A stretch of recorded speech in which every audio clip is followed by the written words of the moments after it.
Good morning, all. Welcome to the next series of the Farm Business Options webinars. This morning, our area is walking towards wellness, with Peter Devlin, Alastair Ferrar, and Finola Colgan, and myself, Bernard Doorley, a B&T, who was a dry stock advisor in Tullamore, County Offaly. What I would say is that new evidence supports what native populations have known for centuries, that we as humans are interconnected with the living world and nature, that we are part of a living system, where we can be accused that there is no wild place left on the planet that is untouched by untouched by human greed and the lack of care, the ego of man. We need to defend the web of life and find a rightful place where we can co-create with each other, invest in each other, trade with each other in harmony and balance with our fears, our expectations, and our needs. Always remembering that the universe does not give us what we want, yet gives you what we need, the eco of man. And if we harness the wisdom of the crowds, where many are smarter than the few, where collective wisdom shapes collective intelligence, building a new order for resilience and sustainability for our businesses, our economies, our societies, our nations, and fundamentally for ourselves, our families, our communities, and our environment. One of the writing and guiding for this statements from the EU: if it cannot be measured, it cannot be done. The results-based of CAP and rural development supports, EIP, Agri, is at the heart of all EU policies and regulations.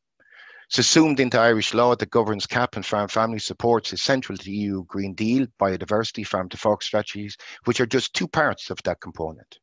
Yet it is the immeasurable that the spirit soul essence that pushes us to heal trauma, that quells the ego within us and replaces it with eco, that has the purpose or soul mission to permit us to co-create with the benefits of ourselves, our families, and our communities. Can you, as farm families, develop the immeasurable for the benefit of yourselves and future generations? How do you see this possible, and what avenues could you explore to develop? And some reasons for the webinar that we have is that we have an indoor generation. For 40% of our youth have little or no contact with nature. Reports indicate we spend up to 5,000 hours in front of screens. Cumulatively, potential of 34 years of your life in front of screens. A greater need for us to retreat from technology, AI, supercomputers that are our phones, and urbanize life to recharge on our natural landscape and our environment. The science is proven to holistic benefits to your physical, your mental, your emotional, and your social cultural relations improve when we immerse in nature. And as custodians of the land, how can you, farm families, enhance land use for natural experience for the betterment of the environment, human populations, health, and well-being? And I want to tell you a story of that wisdom. Daisy the calf. This year, Daisy the calf was born on my family farm. And within a week, the poor little devil, because her mother wasn't able to cope, I developed scour, navel ill, and chest infections. And I carried her from the fields back to my house, which is built on the farm. And in that little corner, I say, she had the freedom to go to the ditches and around the place, but she was very weak. We got the vet, we got the antibiotics, and we treated her. I treated her with old remedies my grandmother had taught me, apple cider vinegar. And in that, I says, with care and attention, little Daisy started to improve. When I doused her or dosed her with the apple cider vinegar, she searched for water. And I asked if we can, from a spiritual point of view, I says the nature angels, I says from a scientific point of view, I says the multi-dimensions that surround us. Whatever energy is around us, I asked her to protect her. And as she improved and wobbled around in the freedom of my lawns and my garden, she headed for the ditch, the hedgerow, and she grazed the ivy. And she picked at the herbs that were in the garden. And bit by bit by bit, At a week old to a second week, there was a wisdom within that beautiful creature. There was a wisdom of that animal where we didn't restrict it by farming practices to head to the ditch and actually graze the ivy, which has huge medicinal value in relation to it. I hope from that little story of connecting to nature and watching nature in action, that Peter, Alastair and Finola can give you a different way of thinking. And what I want you to do is listen. Because listen with your heart and your imagination. Just listen and be open to the ideas that we discuss. With that, I'm going to introduce Peter.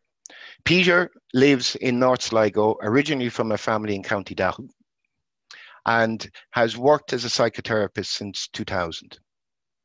Basically, he's a farmer at heart and firmly believes in the healing power of wild nature. His main work is counseling and psychotherapy, and has been in the outdoors with the trees, the mountains, the sea, as tremendous resources in personal awareness and wellness. Peter's passion is the spiritual outdoors, and the work of the soul is, as he believes, to introduce fellow humans to the magic, the mystery, the healing of the landscape. And in his treatments and his workshops and his participants, he explores how human nature is linked with wild nature. So without further ado, Peter, I'll ask you to present. Please listen and let your imagination flow. Peter, you're muted.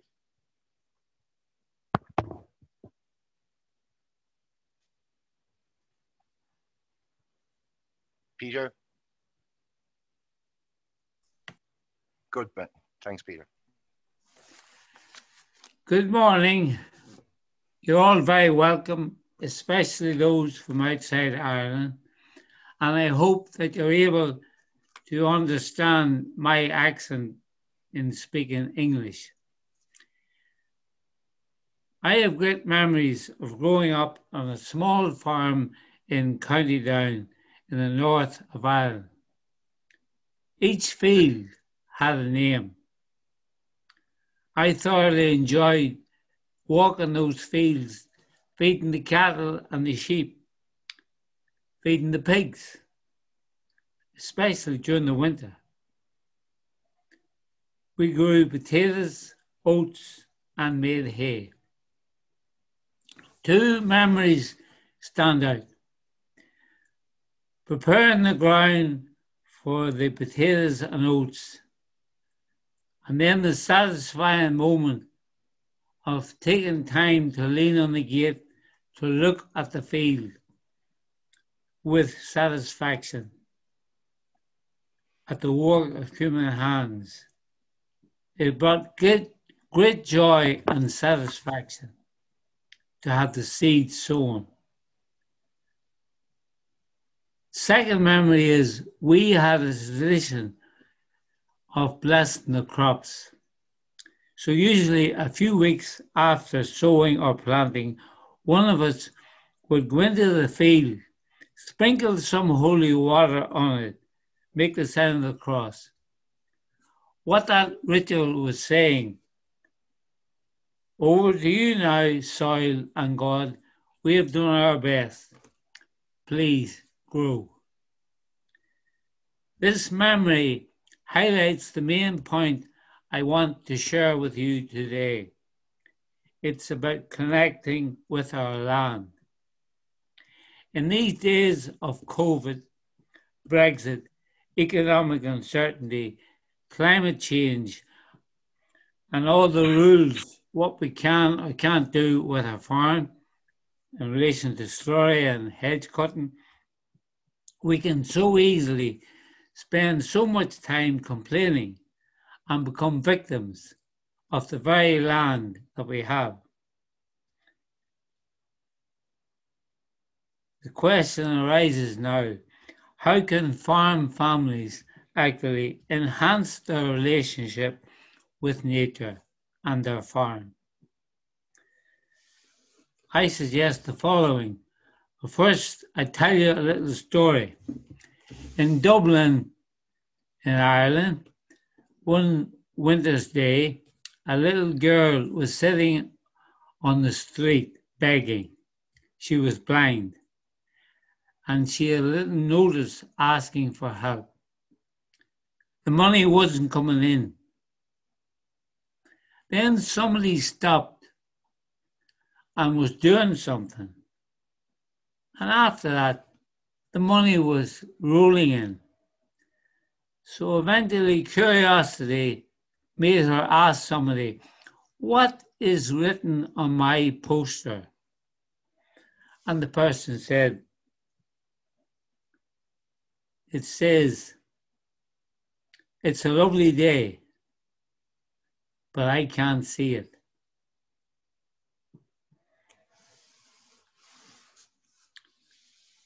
It's a lovely farm you have, in every sense of the word, but maybe you can't see it. So open your eyes and look, listen, feel, taste, smell the land that you own and live in. It's powerful.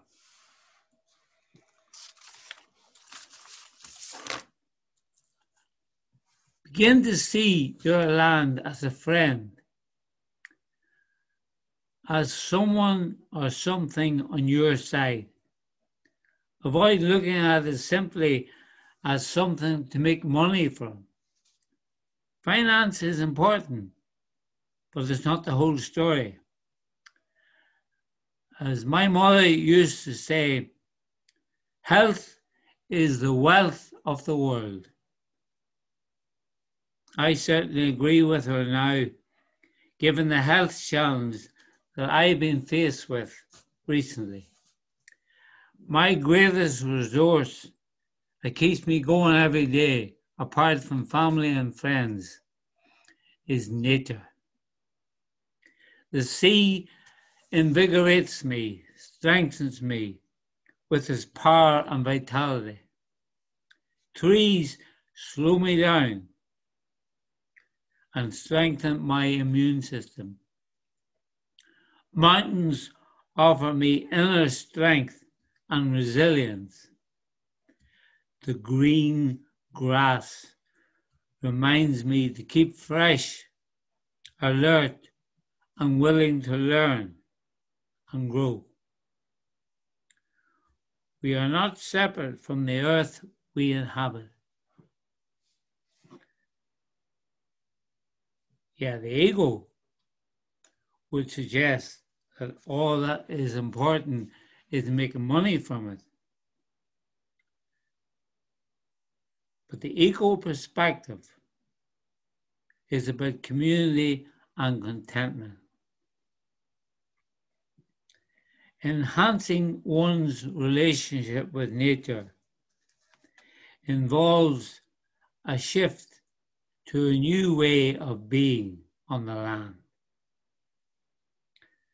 As farmers, we can contribute to cleaner air, pure water, good food, stronger community, and help to prevent further damage to the environment. After all, we cannot afford to bite the hand that feeds us.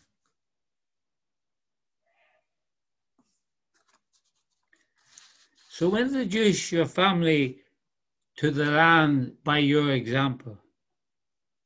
Give the quad and the tractor a break now and again, and go out and walk the land. Look at it. Dogs are a great example of their curiosity. They're always sniffing and looking. Why don't we walk our land, look at it, listen to it, be in it?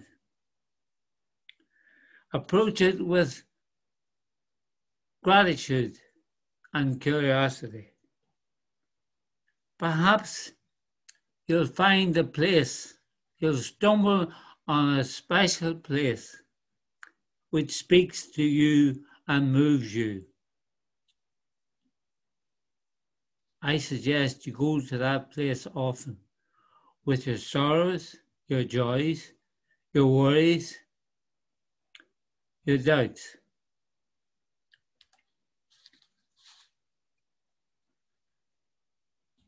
Pay attention to the seasons.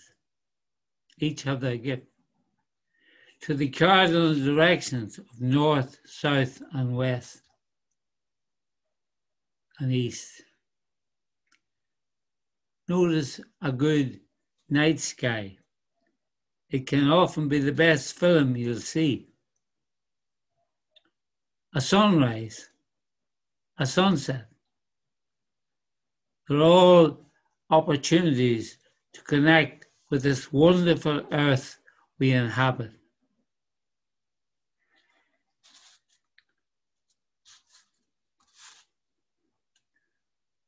Take a look and notice our animals, which Bernard has talked about Daisy.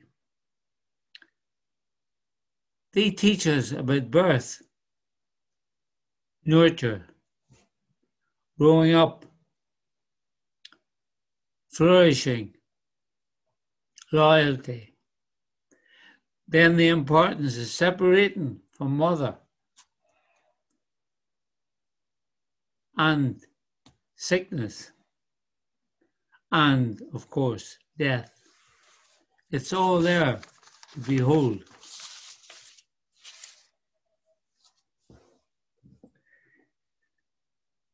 What our farm offers us is immeasurable. It cannot be counted. It's immeasurable in terms of health and well-being. The day we come to experience our land as a friend is the time to celebrate, to thank it. Yeah, it's important to seek further information and education as a way of making our farms sustainable.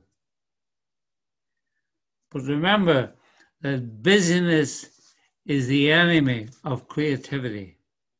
And surely we need creativity and imagination these days to make our farms sustainable. So take time to be with the land in the relationship. Go for a walk. Ask the trees and the grass and the hedges for their opinion, because they all have a soul like we do. We can choose to go out into our land and treat it as a thing rather than a living organism, which it is. So we need to slow down and let our imagination and creativity come alive. The poet and the lover of the landscape, John Donahue, from County Clare, Ireland, describes us as a piece of land walking on land. We have to learn to care for ourselves first and foremost. If we do that, that love will extend to our families and then to our land. And then, I suggest, the creative juices will flow. We are reminded these days to wash our hands often. Good advice. I suggest as well we wash our hands in the soil and the muck and feel nature at its best, because that's where we're going eventually. The famous American poet May Oliver describes how the sheep honor the grass by eating it.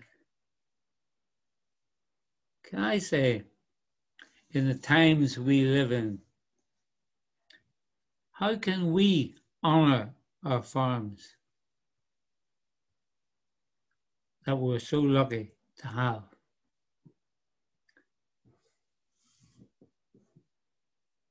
It's our land. It's your land.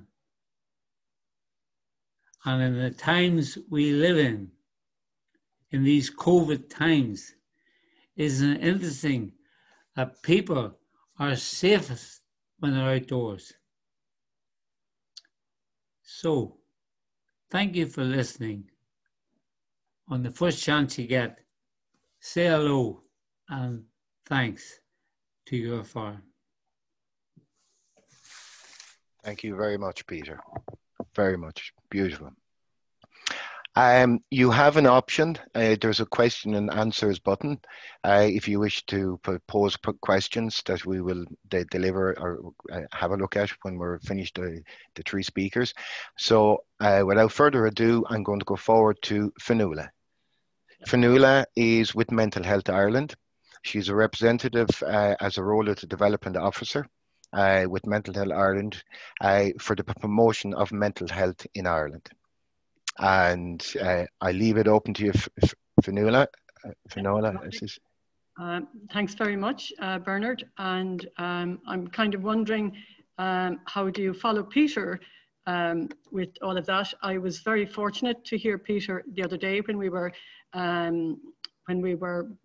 I suppose, pre-planning what we're going to be saying today, and that we're all in the one on the one kind of hymn sheet, as they say.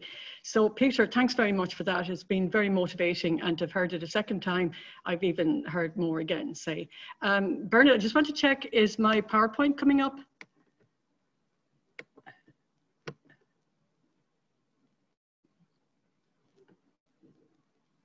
Okay, just, okay, sorry, Bernard. Okay, Bernard.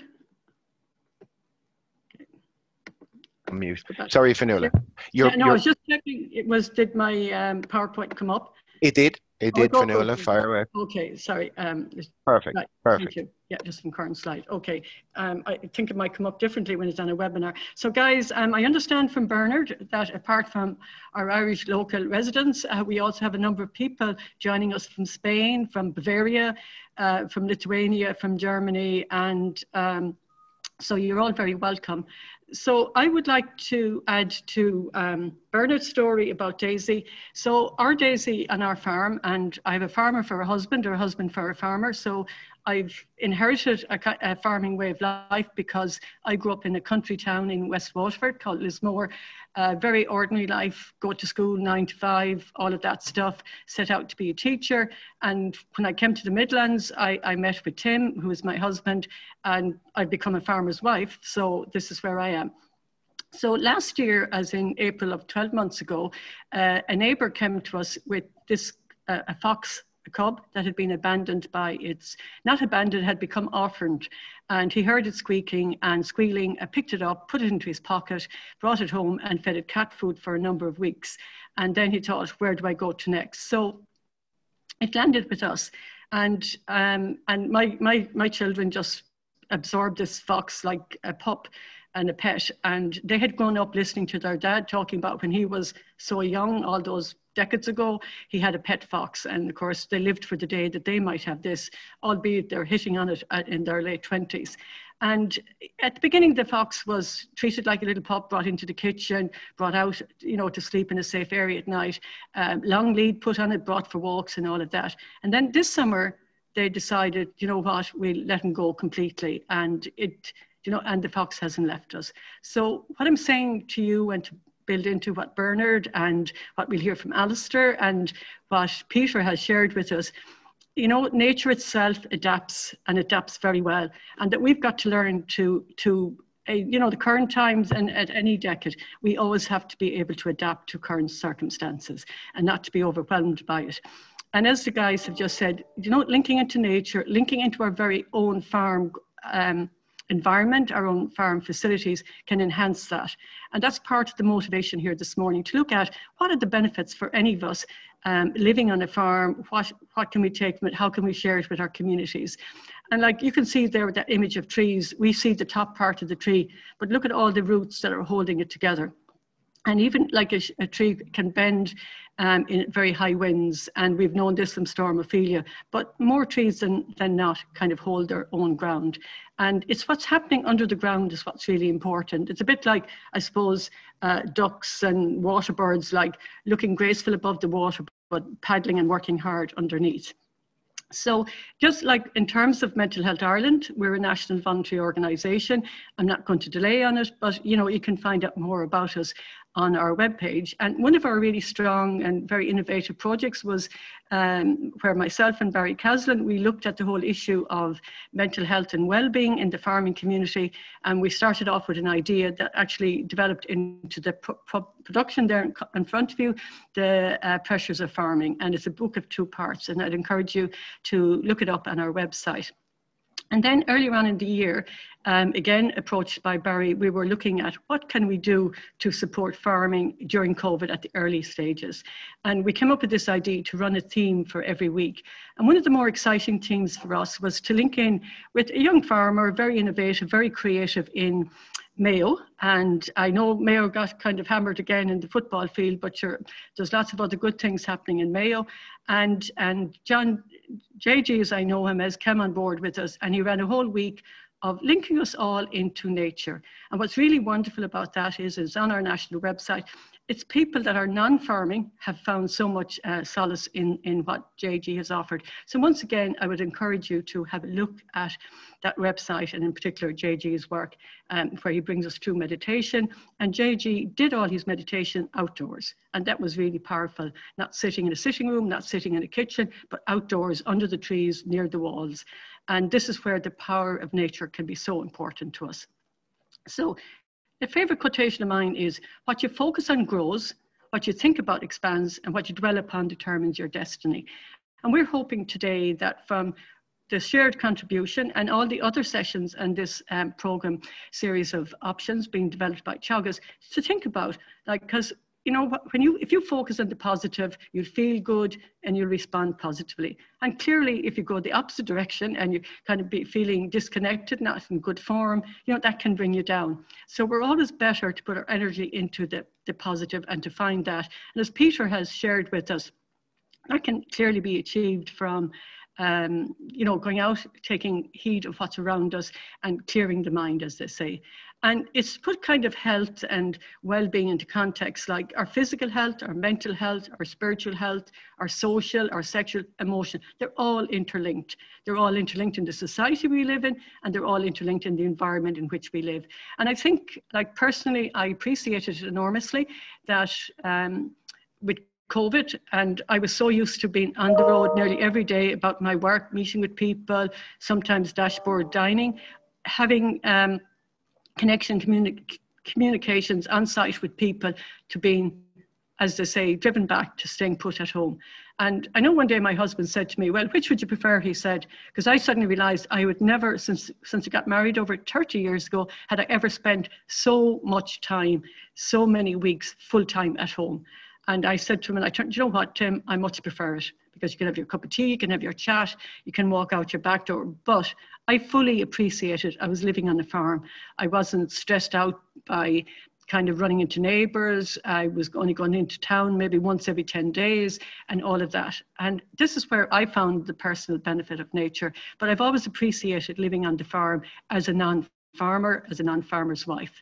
And you know, and I was selling this to the guys, when I first met him and he said, come on out and meet these folks, I was terrified. I was terrified of dogs. I was terrified, like, God, what'll it be like if a dog comes near me? I lose their head. But love overcomes a lot of things. And so I can live with dogs, but I still won't handle a dog. But the thing that kind of threw me completely was words like haggard, words like heifers, words like yos and whatever. But now, of course, I've become educated. So it's very important that we make that link between our physical and our mental health and all those other issues. And, you know, we know because of a lot of stress in farming, there's a lot of accidents. Because people are trying to survive, people are trying to get things done in a hurry. So it's very important that we slow down, take that time out that Peter has just talked about. When we are beginning to feel stress, look around us, look at our environment, look at our trees, look at our stone walls, wherever it is we're living, we've all got this wonderful different environment to take solace and say, do you know what, I need to give myself 10 seconds can change it, 30 seconds, and just to kind of take control, because when you're breathing, you're living, and when you're breathing calmly, you're in control. So if we're to say that mental health is about a state of well-being in which we can realize our own abilities, deal with the normal stress of life, live productively and fruitfully, and make a contribution to his or her community. And I have to say, like, I had a lovely conversation with JG on this definition of mental health, and he gave me a whole new perspective on looking at this, because what he was saying is, like, you know, our life can be productive and can be fruitful in terms of what we do and what we achieve. And it's not always about what the neighbour is doing, or, as we say, you know, trying to keep up with the Joneses. Do you know what? The only person we need to keep up with is ourselves. And I know, like, Peter talked about farming and sustainability, and it's a part of all of this. But you know what? We need it first to make ourselves sustainable as individuals, as people. And this quotation, like, the nature of rain is the same. It makes flowers, you know, thistles grow in marshes and flowers in gardens. You know, it's how we look after ourselves, it's how we look after our mental health, it's how we look after our well-being.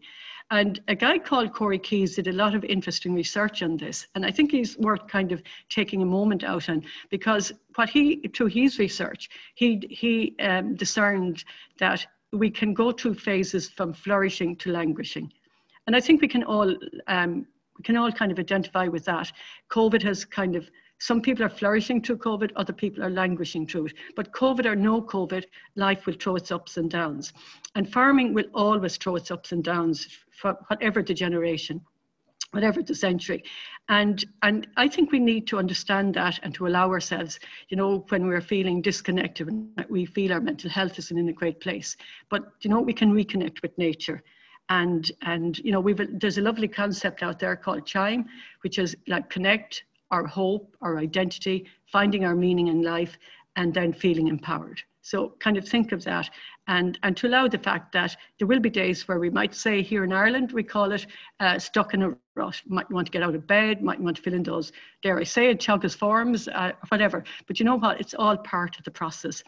And there will be days we'll feel languishing, but give ourselves a break, look to what's in our back door. Every day may not be good, but there's something good in every day. So kind of focus on what is that. Like, it's like, you know, Peter is sharing and Bernard is sharing, and I know we've got lots to hear from Alastair yet. Like, what's there for us in our nature, in the animal, in the, you know, the bulbs that are being planted for the springtime. It's all about, like, if winter's here, can spring be far behind? It's all about the hope. And our well-being is linked into that, and our well-being can be enhanced by nature. And there's a lot of research in all of that.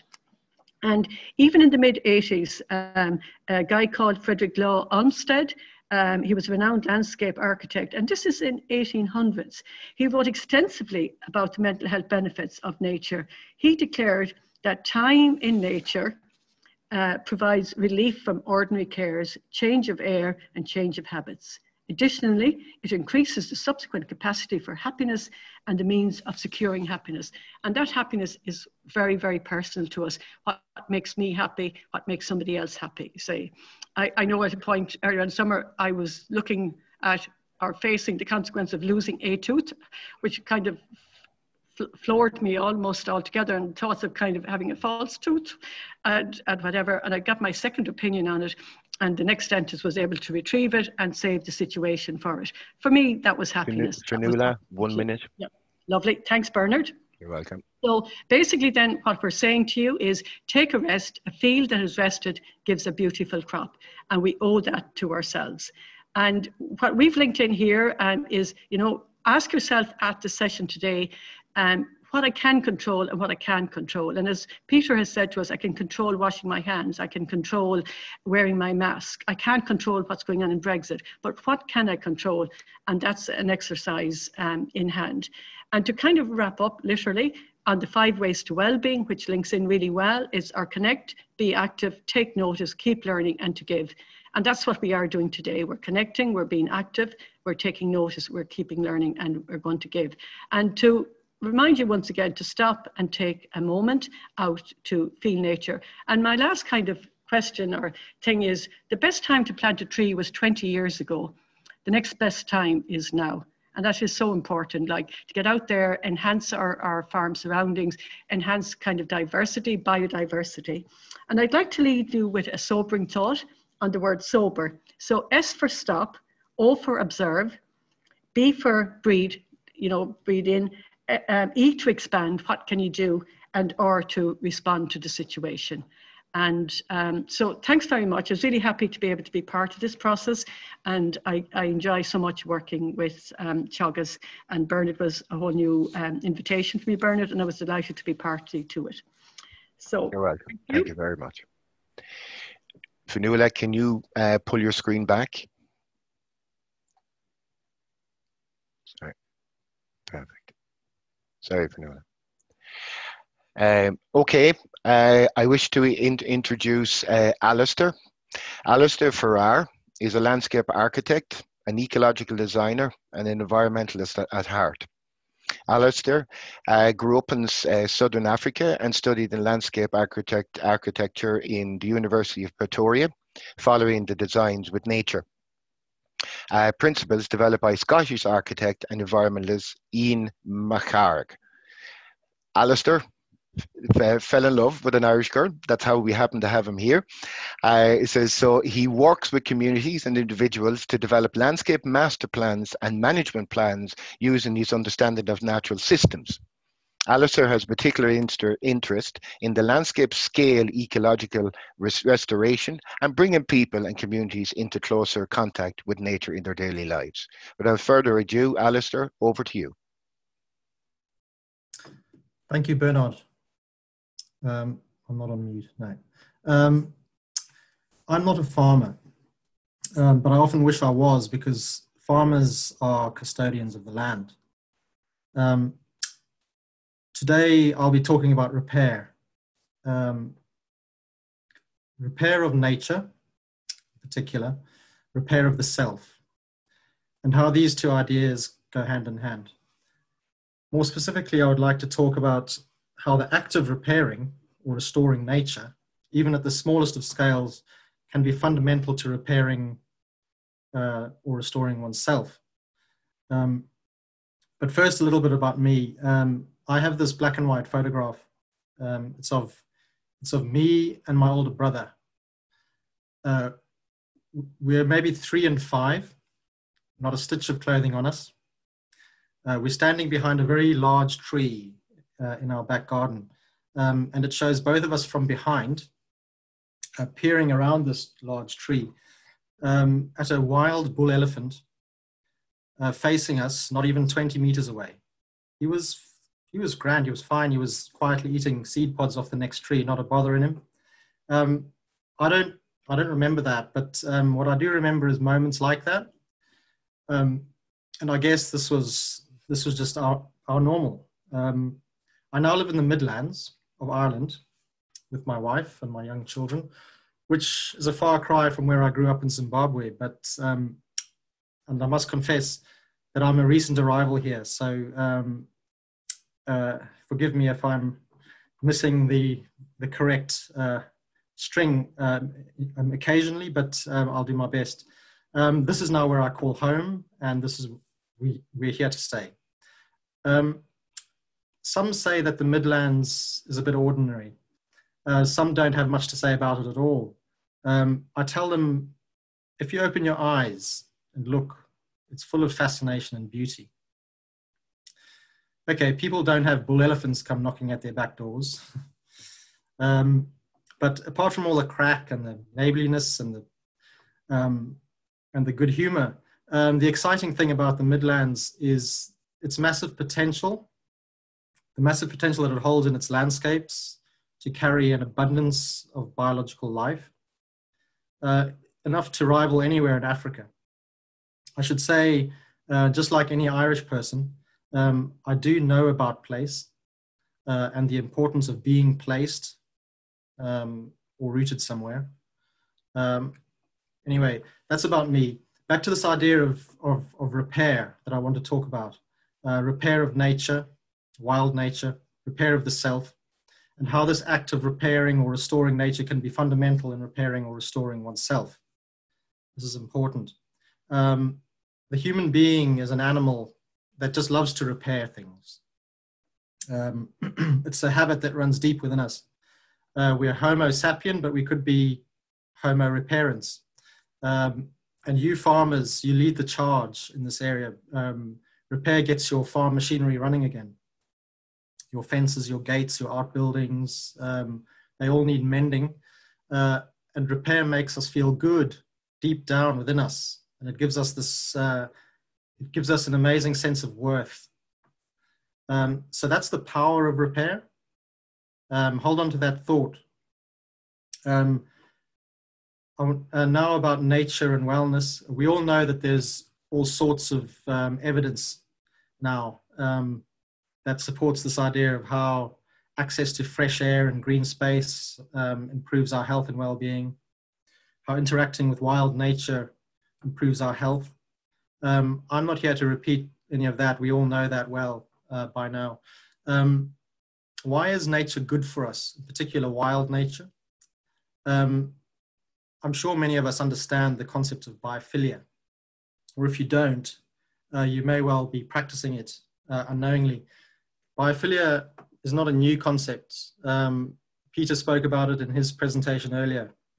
Edward Wilson wrote about it in 1984, and he described it as our tendency as humans to seek out connections with other living organisms, wild nature. He argued that these connections are innate within us, within all of us. And what's more is that it's genetic. It's woven deeply within us. Because of our evolution, and this isn't thousands of years, this is millions of years of evolution behind us. We know we were intimately interwoven with other life forms during this process of evolution. So we all have a genetic need to keep close bonds with other forms of life on Earth. If you think about it in the context of deep time, it makes perfect sense. So biophilia, put simply, is the need within us all to connect with wild nature. And as I said, this is not a new concept, but I do think now it has new relevance. And because of everything that is happening around us with COVID, with climate change, extreme weather, extinctions of species, it's happening all around us. It's affecting all of us, whether we like it or not. Farmers will know about it and undoubtedly feel it more intimately than most. This need for a deeper connection with nature is starting to become more important than ever for all of us. So this is what I do. I'm a landscape architect and an ecological designer. I observe, I put a few things in the right place, and then I let nature do the rest. It's very, very simple. Nature takes care of itself. I use nature to guide my work and as my inspiration. I deal with nature and human interactions and to strengthen these interactions. I mentioned earlier about the evidence that connects health and nature. There's also mounting evidence to suggest that our landscapes here on the western seaboard of Europe, Ireland and the UK in particular, are some of the most depleted landscapes in all of Europe and in all of Asia. And I've spent some time recently thinking about how this might be affecting us, our health, our mental health, as a community, as a society. COVID, as we know, is putting this into sharper focus because many of us are now taking stock. We're looking closer at everything within our 5-kilometer zones and finding the joy within that space. We're seeing new things for the first time, and we know that many people are struggling with isolation and they're turning to nature for companionship. So my reckoning is that if we know that our landscapes are depleted in this way, and becoming ever more so, and why don't we then, and that we know that having it filled with life again will be good for us, then why don't we just go set about doing that? Why don't we just set about repairing it? You know, as we know very well how to do. We can all be agents for this. We can all be repairers. The very acts of enriching our soils with new life, restoring little pockets of wild nature in little odd corners of our land, connecting them together again with hedgerows and giving them the space, giving the hedgerows space, giving nature the space it needs, observing it. As Peter so eloquently put it earlier, slowing down and being with it, strengthening that bond. He was talking about that bond with the land and the life on it. These acts of observation and creativity are immense, and they are uniquely human. Being responsible for the flourishing of new life on our lands is like raising a child. It's powerful, and it will do wonders for the body, the mind, the soul, the spirit. Watching life return in all its forms and its complexities at its various stages of development, allowing it in, sharing our homes with it, it'll help us reconnect with what has been lost.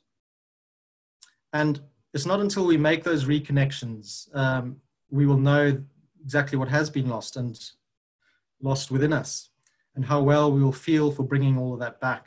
You know, more than anyone, you farmers out there, you're well positioned to act on this and benefit from this, because you're working the land every day. You're custodians of the land. You're caring for it for all of us who live in the towns and the cities. The land is what brings life to all of us. It belongs to all life. Land belongs to all of life. And you farmers hold an incredible power to repair and heal, not only yourselves. Thank you for listening. Thank you very much, Alastair. Alastair, Peter, Finola, can you all come back on screen, please? Yep. Brilliant. Peter?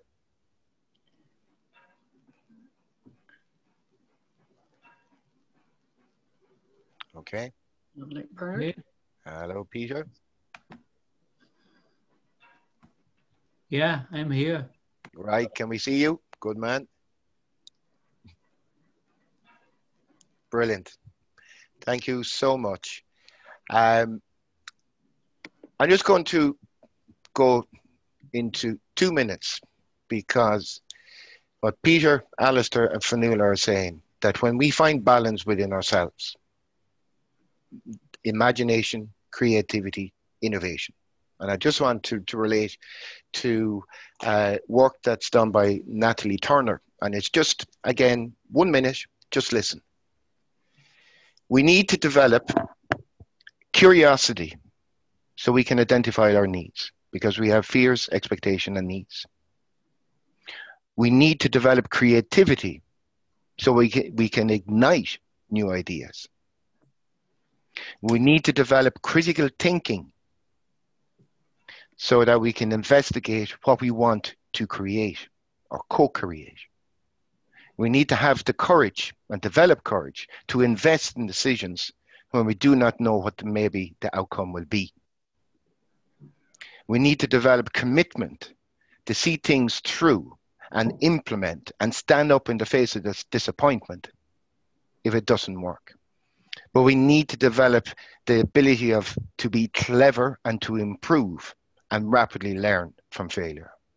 And if we work together with alignment and purpose, it enables innovation, whereas innovation is technically imagination and co-creating, creating realities.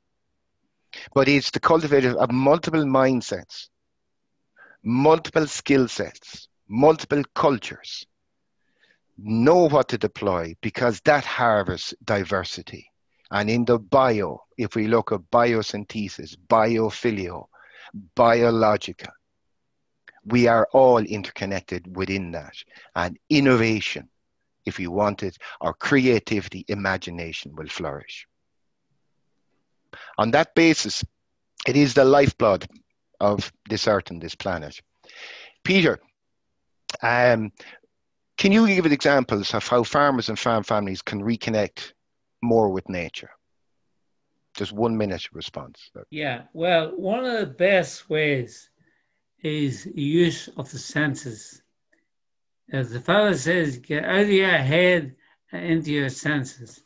So you go for a walk, cover your eyes for a minute or two, then open it as if you now can see for the first time and look. Put the finger in your ears, you can't hear. Then open your ears, take away your hands and listen to the sounds. Feel and touch a tree. Smell a bush.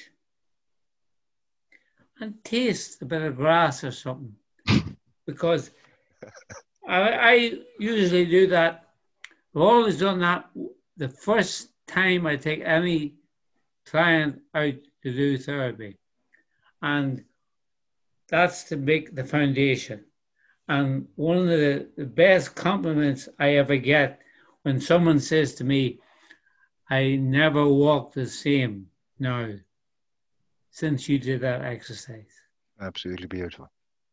Thank you, Peter. I'm just conscious, Peter, because it's close to your heart. If you wished, there's a few reference material as is that will be there. But both Alastair and Peter have followed studies through people from Scotland. And I want to just highlight two aspects with Peter's presentation. Towards an Eco-Psychotherapy by Mary Jane Rust, 2020. She's published that. It's a developing field. It's an area of actually asking us to, as what Peter is doing, is therapy, men like ourselves, and women, as is in a lot of situations, we don't deal with our issues in that, but connecting to nature. And then I also want to just highlight that George and Bettina Petersell, because Peter passed on information to me, and I see there's one or two questions in relation to it. It is Lachisma from Barrenness to Diversity Abundance Project Vision. They're up in Mayo with their holding. And if I just give you their website, it's www.lachisma114.com. www.lachisma114.com. It may be an area of interest in relation to it. Thank you very much, Peter. Alastair, when I was in college and studying with Dr. John Feehan, and we were looking at moving more down the environmental lines, there was a concept, the EcoNet, and the ecological network concept. How valid or how connected is that to biophilia and the hypothesis and ecological design? I'd say it's fundamental. It's all about a network that gets created. So I think what they're talking about there is an ecological network, and ecology doesn't function if it's not within a network. I think about networks. There's an easy way to remember it. You think about the 3 C's. It's normally spoken about as 2 C's, cores and corridors. I would put a third C on that and add community. So cores, corridors, and community. The reason why is because, on a farm, if we think about it in the context of a farm, and any landscape for that matter, you start off with a position of strength. So if there's a place on your farm that has any kind of ecological strength, a little bit of biodiversity, start there, that's your core.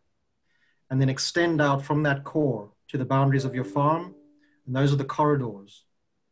So things like hedgerows, ditches, streams, anything that's linear, give that corridor some space. That's very, very important. And that links then to the next farm. And that's where you need your community. If you're talking to your neighbor farming neighbor, and the whole community of farmers, you can come up with a network, an idea where you connect all of these cores and corridors through community. I think that's fundamental, and it forms the basis of any good, sound ecological structure in design. Okay. And if I just reference material, if you wish to look at further reading or exploring, is biophilia. Bio and the Philia, that's again 1984 by Edward O. Wilson. And then brilliant, thank you very much. Stick it up there again, Alastair. Okay. And interconnected with that, the role of nature in improving the health of a population, Oxford textbook by Matilda van der Bosch and William Bird. William Bird is English, and Matilda is in Canada. Finola, we're coming to 4 minutes. I'll just give you 1 minute just before we do the wrap up. It says that what supports are available to farmers for a good mental health that Mental Health Ireland can? Yeah, I can. Thanks, Bernard. And again, I'd love to thank Alastair and Peter for their contribution as well. And I'd like to be part of the team with you, Bernard. Look, the shortcut is going to our website, Mental Health Ireland / Farming Resilience. We've all those supports in there. But, you know, like listening to what we've just said, like, you know, our mental health is about our well-being. There's no difference between our mental health and our physical health. A bit like the corridors of farming that Alastair's talked about, they're interconnected. They're all one is as important as the other. And we can get sometimes we can manage our own mental health by just taking time out, by relaxing, by being mindful of the community that we're living in and taking advantage of nature. Now, of course, there will be times we'll feel disconnected.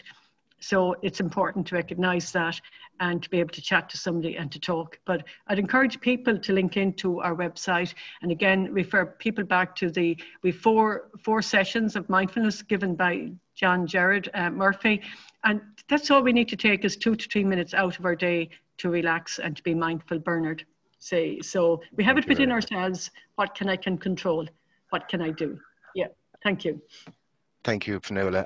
I'm just responding to the questions and answers. Mohammed, hopefully George, and with the website, that will answer your question there. Etna, thank you very much for your comments, providing the webinar that we have. And Susanna, thank you very much for your comment in relation to nature and letting us thrive. That's very much. Again, of anonymous attendee, fantastic webinar. Thanks everybody for what you have, and may we, if we do what would say Peter, Alastair, and Finola said, is we just step back, slow down, in the busyness of our lives, slow down, and realize that we are within a phenomenal, most beautiful living system, and finding our place within that. I just want to sincerely thank Alastair, Peter, Finola, Barry, Tara, Nuala, Michelle, everybody in the connected team that has been phenomenal in the background. This is an NPR. I just want to give you an idea. I says that, look, if it stimulates, every Tuesday within Teagasc, we have the farm business options. Anne O'Malley is going to be looking at farm diversification in Mayo at the normal time next week at 11 o'clock. And Rachel Taylor from Kildare will touch on part of this webinar, as is that she has 2 farmers coming in telling their story. That it will focus on high quality, healthy organic dishes from the land surrounding to the diners beside them, while another hopes to use nature, the environment, art therapy to provide mindfulness and well-being. The other ones I would say to you is that on a Wednesday, we have the Teagasc Research Insight webinar starting next week, making the most of our land. What does productive land use look like in Ireland? Join Teagasc researchers on a Wednesday from 9:30 to 12. I also listen in to the National Rural Network Irish Rural Link, and Finola is there with Social Farming Ireland on rural isolation. 37% of Irish population in the rural area, but we're very, very dispersed. And it's important to actually look at that. And also, from a scientific point of view, we have the Teagasc Signpost series on a Friday, 9:30, Irish time again. It says that is smart food solutions, One Health from Soil to Society, using good science to proactively improve human and environmental health. The guest speaker, John Gillard, this Friday. All I can say to you is sincere thanks for your comments, sincere thanks for your time. And I hope, if anything, that we ask you to think, to listen and think, not just to the mind that's rattling and thinking and working away, but actually to the beauty that's around us. And the stories that Alastair and Peter and Finola have told us, thank you very much. And take care. And now I'm supposed to end.